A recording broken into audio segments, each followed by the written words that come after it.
So, low calorie donuts today in the Ninja Foodi Smartlid. I'm going to start off with 200 grams of sweetened natural yogurt, 5 grams of honey because the sugar is going to help the yeast to activate, 100 grams of egg whites for structure, and nutmeg. You can take it or leave it. I'm probably not going to use it again next time.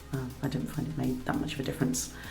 So mix all the liquids together nicely, and now it's time to add our flour. I'm using pizza flour because it already has the yeast added. That's 110 grams of that. And try not to make as much of a mess as I did.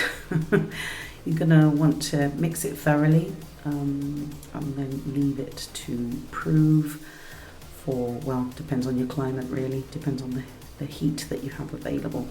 I'm in Spain, so it doesn't take that long at all. Cover it nicely and wait for the dough to activate.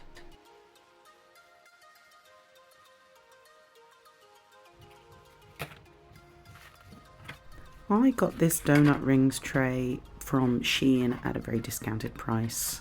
It was under €5, and it just won't, it's made large ovens, won't fit in the Ninja Foodi, so a little bit of DIY is definitely in order, but it's just soft silicone, so just get the scissors to it, give it a snip, snip, snip, snip, snip, and everything is presto.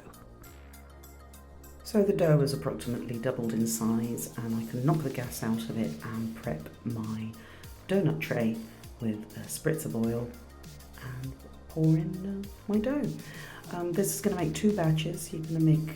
You're going to get 8 donuts in total, and yeah, obviously you want to put the water in there and start steam baking.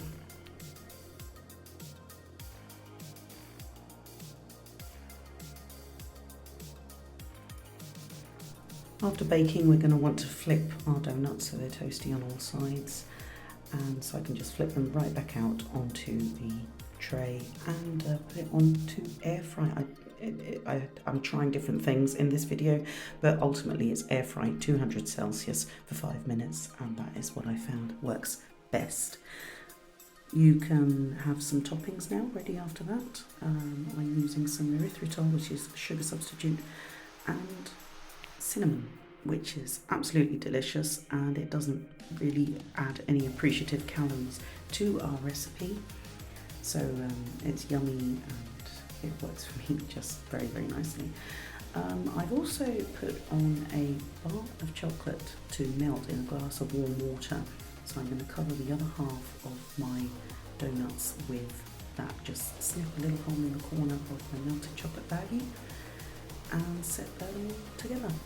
You want to wait for this to cool down. You can use the fridge if you like.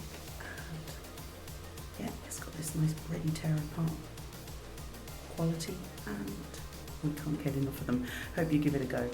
Let me know in the comments if you do, and like, subscribe.